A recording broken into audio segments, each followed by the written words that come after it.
Welcome back to the video. Thank you so much for joining me in today's episode. As you can see, I've made a bit of a mess with this blue foam stuff here. I've used this blue foam to build a couple of models of the project that we're going to build today. A hanging pendant lamp. No, we're not going to build a lamp out of this stuff. This is just a mock-up. We're going to cast the real thing in plaster. Thanks so much for joining me. Let's get started.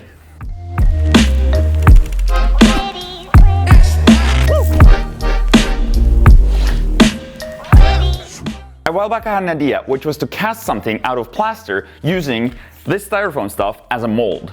And after some experimentation, I landed on wanting to build a lamp using these square shapes. Now the idea was to stack these squares on top of each other, creating different kind of patterns. And since this was going to be a lamp, I started experimenting with different ways to stack these on top of each other to create nice shapes and patterns that also would let the light shine through. I tried stacking squares on top of each other that varied in width, like this one, that kind of tapers, but I feel like this effect wasn't enough. So I tried the same thing with just fewer squares and higher and a bigger difference in size, which, come to think of it, I really like this one. Maybe I should make this one too. Let me know. Anyways, the one I eventually decided on was this one, which was a combination of varying in height and size. And doing it this way opens up these gaps in between the layers, which I think will look really good once there's light in there and the light can shine through out in between those gaps. So how is it that I'm planning on using plaster to cast this shape? Well, right now I've used this really inexpensive foam to prototype the shape that I want to make. But we're also going to use the same blue foam, which is like blue XPS-foam, expanded polystyrene foam, which you can get for super cheap in any like home improvement store, to make the mold that we're going to pour this into. You see, to build this, I literally just cut out the different shapes, cut them to thickness, stack them on top of each other, and then use some toothpicks to hold them securely together. We're going to do almost the same thing to build a mold. The only difference is that we're not going to build the actual shape, we're going to build a negative version of this shape. Here, let me show you. So if we have this sheet, this is just an example, and we've cut out this piece that we would have used in the model. We're going to now disregard that and use these two instead. Gluing these two on top of another piece of styrofoam like this, we now have the negative version, a mold, of the piece that we cut out. If I was to now pour plaster into here, the shape that we would get would be exactly this one. So we're going to do this a bunch of times on top of each other until we get the negative of this. And to help me out here, I've once again made a couple of paper templates. I made one template for each layer. And for each layer, I've written down which number it is in the stack and the thickness I want it to be. And so that I get the rotation right, I've laid them out in the right orientation. So the only thing I need to do is cut them out and glue them together into one big block on top of each other, and then we should have a ready to go mold that we can pour plaster into. So I'll take this 20 ml sheet of foam right here, glue in the templates, cut it out, and then we'll also have to cut it to thickness. Should be easy enough. Let's get started.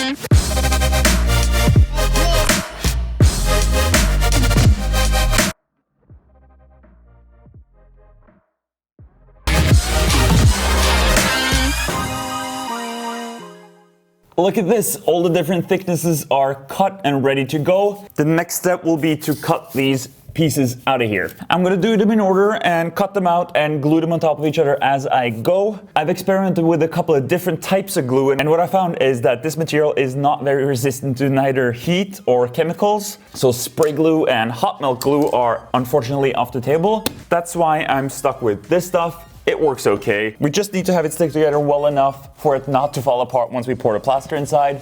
And then we want it to just release fairly easily once we pull everything apart. Before I glue them together, I'm gonna give them a quick sanding to get rid of this little rough surface. And then Bob's your uncle, let's start.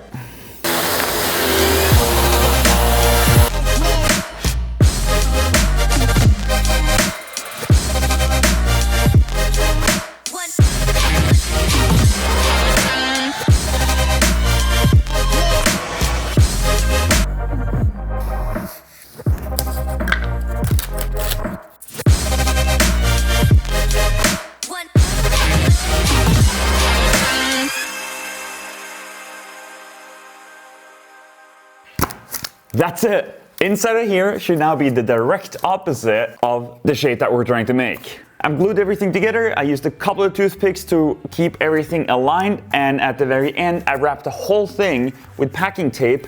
That is to make sure that nothing leaks out of here once we fill the plaster into the mold. So this thing is ready, and that means nothing else than that it is finally time to pour some plaster into this mold.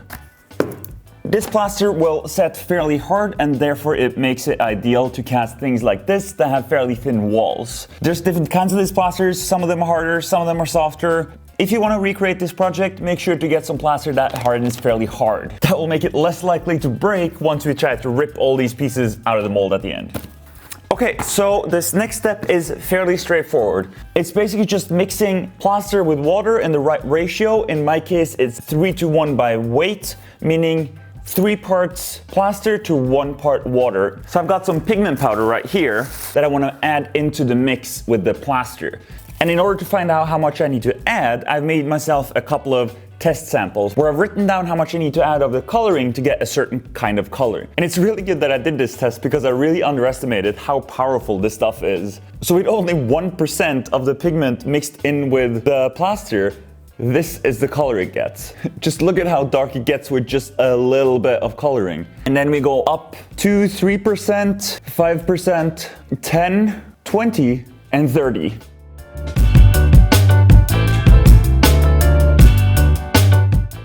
So I measured up 3 cups with 300 grams each of the gypsum powder.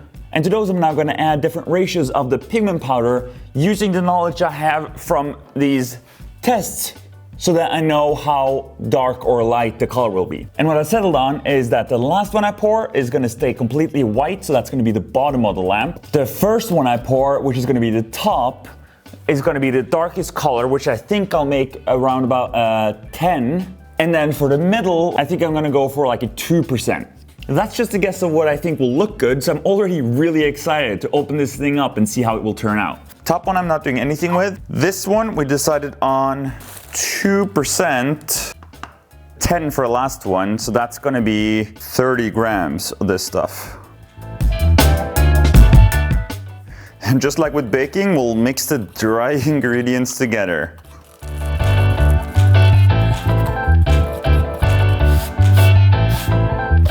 Wow. Okay, I made a mess, but my powders are ready. The next step is to pre-measure out the amount of water that we'll put in here so that I can just mix all these 3 together and then pour them straight in. I don't have a ton of time. This will set up in about 15 minutes, and I want to have some time to get the air bubbles out of there.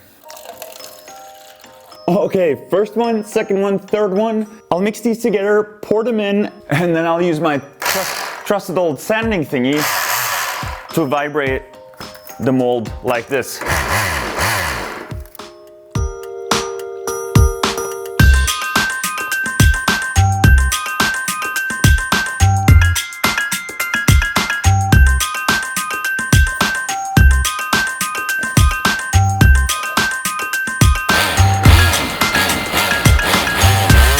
Mix, mix, mix. Transfer over. And pour it in.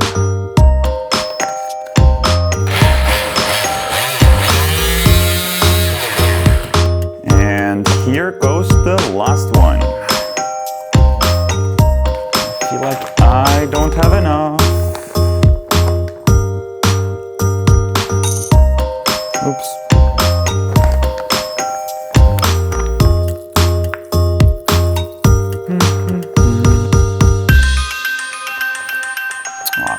And in it goes.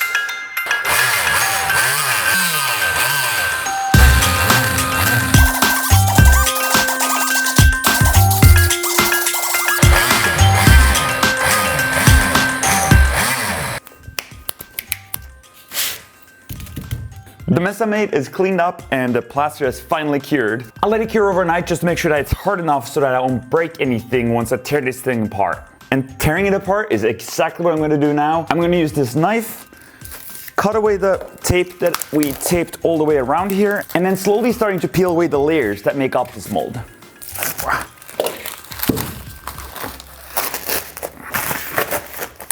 And I'm making a mess again. All the plastic is off and it's now time to peel away the layers one at a time. I'm super curious to see how this has turned out.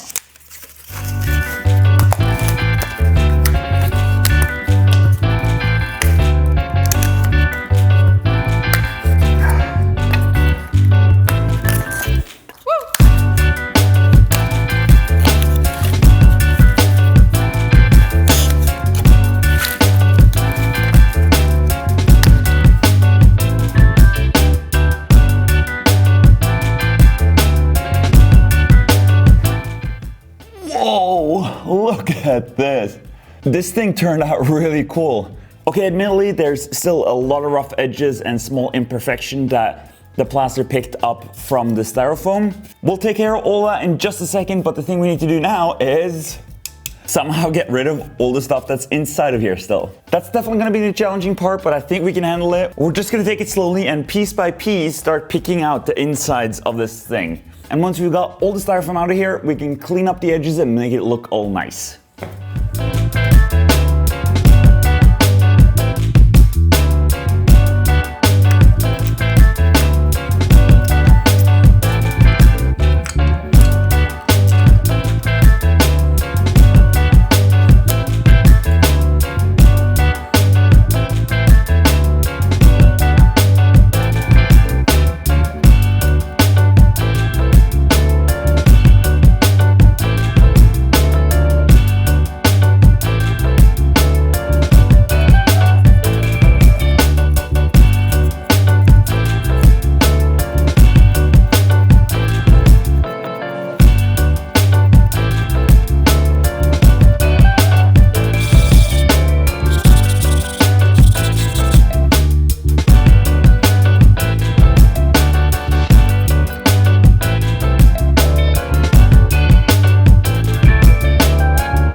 So that's it. After a lot of cutting out small pieces of styrofoam and trimming off all the rough edges from the casting, this lamp is finally finished. Once I was happy with the finish of it, I gave it a quick rinse in water and then put it in the oven for about an hour just to dry it out a bit quicker. I could also have let it sit overnight and it would have turned out the same. All in all, I'm super happy with it. There are some small imperfections and bubbles coming from this being quite a challenging mold to pour in, but I think it's okay. It gives the lamp a bit more character. The main thing I'm really happy with is the way the light shines on the surfaces here. I've got quite a weak but long LED bulb in here so that the light source comes from the entire length of the lamp. It's not meant as a light to shine up a room or anything like that, but more to be like a cozy decorative piece. So with that, I'm going to end this video right here. Thank you so much for watching. I hope this video inspired you to try out something like this. Give this video a thumbs up if you liked it. Consider subscribing to my channel if you like what I do. And I'll see you guys in the next video. Bye!